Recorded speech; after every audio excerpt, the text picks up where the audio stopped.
pursued by gunmen. Sounds like a spy story. Well, hello there. The movie I'd like to talk about today is an older movie from 1935 based on a book from 1915, which was the first in a series of 5 books with the main character. It is 1935's The 39 Steps, directed by Alfred Hitchcock. And there it is. Fairly busy plot, but it moves very quickly. It's a very good spy thriller. The main plot is the main character called Richard Hannay, played by Robert Donat, is watching a vaudeville show at a theater called Mr. Memory. And Mr. Memory is announced will memorize at least 50 facts per day. And if he knows the answer, he'll answer it. A near riot breaks out when one audience member insists on asking the age of Mae West. And Mr. Memory will not answer the question even though he knows it, because a gentleman does not tell a woman's age. So a riot breaks out, almost a near riot, and someone shoots off a gun, and everybody starts running out of the theater like you would do normally. Outside the theater, Hannay meets a lady called Annabelle Smith, who asks to go back to his apartment with him. She tells him she's a spy once they get back to his apartment, and she's acting all very edgy. She's walking around the edge of the walls. If there's window shades, she wants them closed before any lights are turned on. The phone starts ringing, and she insists that he not answer the phone. So she tells him she's a spy. She doesn't say what government she's working for, because that doesn't matter. She's here in the country to stop another spy master from getting some government secrets out of the country. And this organization called the 39 Steps, which she won't say what the 39 Steps is because it doesn't matter to Hannay at the moment. All that she needs, the next place that she needs to stop is a place in Scotland. And she's looking for if she's going to make another contact there. And the only thing that she knows about the rival spy master is that he's missing the top pinky of his hand. So if you meet a person with the top part of their pinky gone, you've met the spy master. So they go to sleep after Hannay gives her some dinner. She sleeps in his bed. He sleeps on the sofa out in his living room. Wakes up in the middle of the night with Annabelle rushing into the room, clutching a map of Scotland in her hand, yelling or telling him that he's next. And then she dies on his sofa with a knife stuck on her back. The phone starts ringing again. Hannay looks outside, and throughout the night when Annabelle was there was 2 men wandering back and forth on the street outside of his house. And obviously they got into his place and killed Annabelle.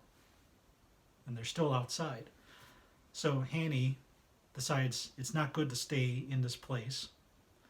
He decides to try to sneak out, and he manages to get a milk delivery man to give him his uniform so he can sneak by the guys. And he gets on the train to Scotland, where he learns, once they pull into the train station in Edinburgh, that he's wanted for murder because the maid of his apartment came into his place to clean it up, sees a dead body, gonna tell the police. So he's wanted for murder, and so the police start searching the train for him. Hannay tries to avoid the police by ducking into the train compartment of this person that he sees. It's a lone lady in the train compartment. And it's Pamela, this person called Pamela, played by Madeleine Carroll. And he goes into the train compartment and starts kissing her like newlyweds or lovers would do as the police walk by the train doors, the compartment doors. And he tells her, I'm this person, I'm Richard Hannay, I'm wanted for murder. I didn't do it though, you gotta believe me. Don't tell the police that I'm here.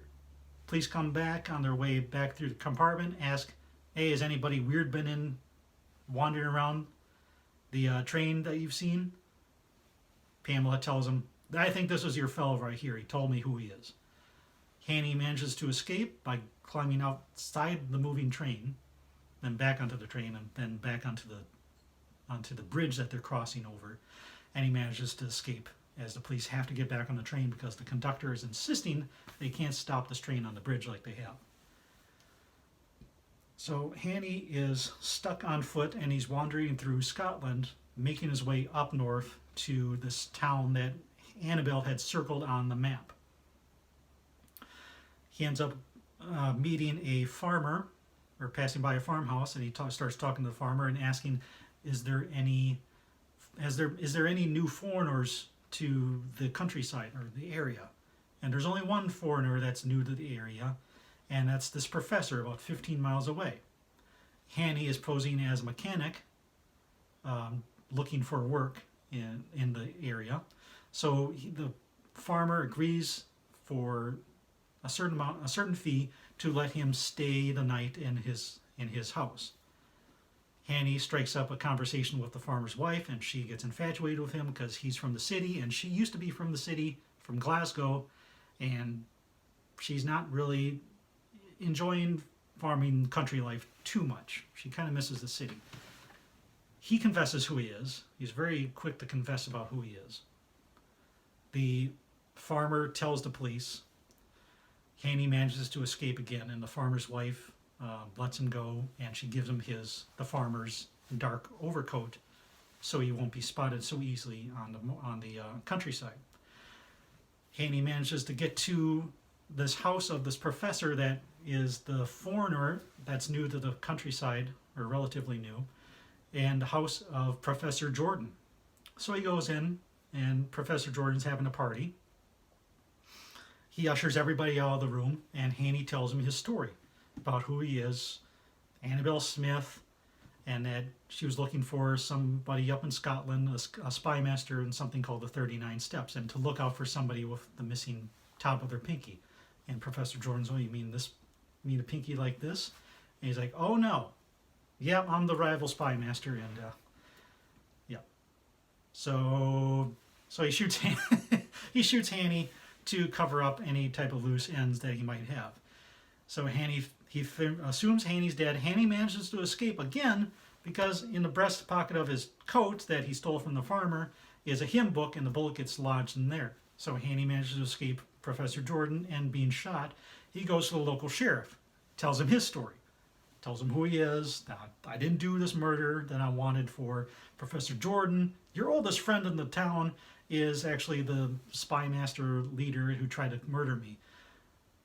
Local sheriff doesn't believe him. Tries to arrest him. Again. Hanny manages to escape, and he ducks into a local parade that is passing by at the same time. And if you watch the movie The Fugitive with Harrison Ford, it's an exact copy. Bigger budget with The Fugitive, but the exact same thing.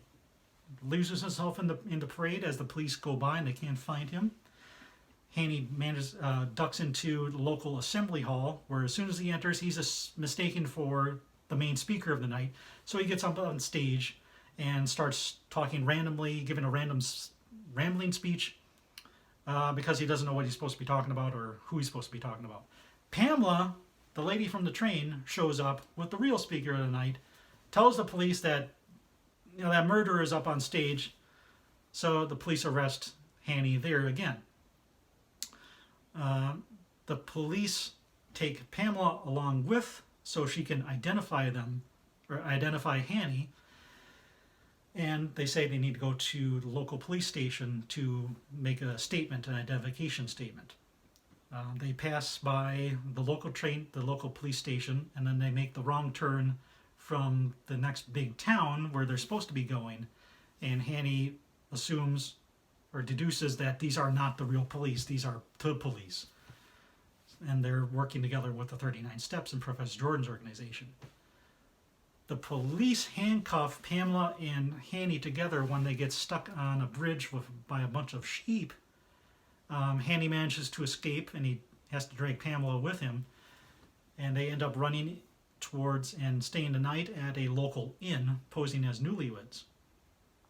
And they have this whole kind of situation, kind of a stop in the movie from the chase, and it's this kind of more lighthearted moment where they're both handcuffed together, and they have to figure things out, and they both start eating sandwiches, and how sleeping's going to happen, and if they can pick the lock on their handcuffs to get out of it.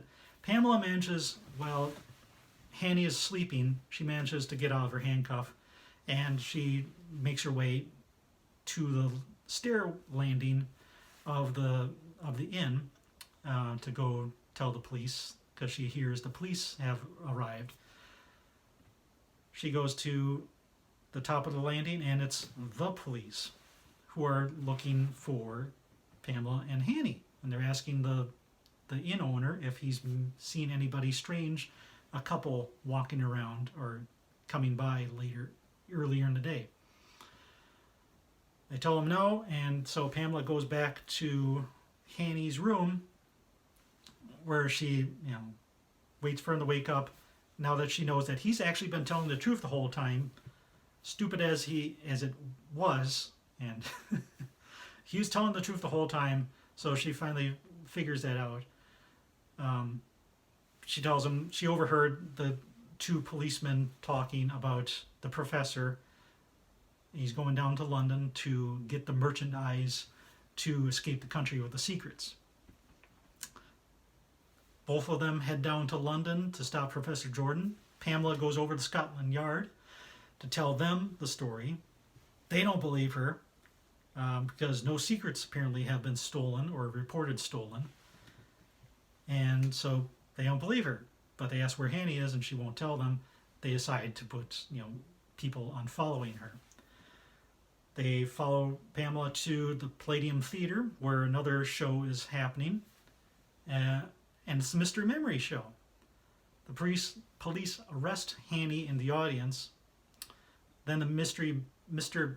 Memory's music starts, and it's the exact same music that you heard at the beginning of the movie, and that Hanny has been tunelessly whistling throughout the movie because he can't get the tune out of his head. He remembers that Mr. Memory memorizes at least 50 facts a day, and there are no secrets reported stolen. He starts shouting, "What's the 39 steps?" And Mr. Memory starts answering him that it's a group of a ring of spies under the guidance of, he can't say what government is because Professor Jordan shoots Mr. Memory and before he gets arrested himself. Mr. Memory turns out had memorized the plans for a silent aircraft engine, and that was the secret that he was going to smuggle out of the country. And then the movie ends with Mr. Memory dying, Professor Jordan arrested, Hanny still in handcuffs, but exonerated as not the murderer, presumably. After that, I'm sure the police figured out everything that happened. So I say, made 1935, based off a book from 1915, made for about £60,000 at the time, which if you inflation calculate it, roughly about $1.2 million today. It mostly stays true to the book, but in the movie, some situations are changed to make it a bit more clear and not so coincidental of some things happening.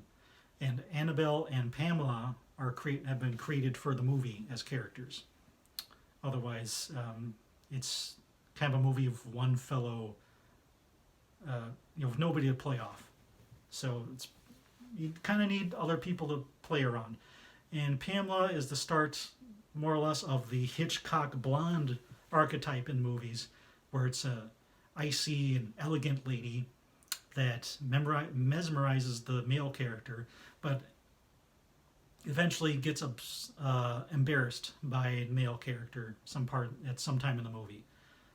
So she gets put in her place. But Madeline Carroll does a really good job at her character, being this lady who just does not want anything to do with the main character and any trouble that he's going on.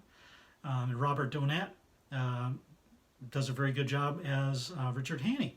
He's plays it as kind of a inconvenience that he's been accused of murder and then he has to run for his life and keep escaping the police. He's always got kind of this dry wit and comebacks for everything that's going on around him. Like I say, the movie stays pretty light and it moves at a very quick pace. And this Richard Haney character, apparently in the books, it was first introduced in the 1915 book 39 Steps, and apparently it's the first in the set of 5 books with this character. He's kind of like this action adventurer who always manages to get himself out of tight spots. So he's, but he's kind of like a upper crust, stiff upper lip gentleman. So he's kind of like Indiana Jones, but refined, I guess. Again, very fun books to read. And it's also one of the earlier wrongfully accused Hitchcock tropes of movies. Probably the most famous is the 1959 Cary Grant North by Northwest movie, where again Cary Grant is his character is wrongfully accused of murder, so he has to go onto land and escape. All at the same time, there's a mystery group of spies that are after him because they think he knows something. So it's a very good movie. You can see a lot of snow. You can see a lot of influences from this movie to movies that came after, especially, again, like I said, The Fugitive. It's a fun movie, very quick. It's only an hour and a half. The camera work, nothing spectacular. They didn't really have the technology, I guess, at the time, probably, to do a lot of things fancy, but the camera isn't locked off like you see in some earlier movies. It's moving around, limited as it is. The camera does move around. The sound is clear. Picture is clear. Performances are really good and snappy. It's a really fun movie. I'd really recommend it.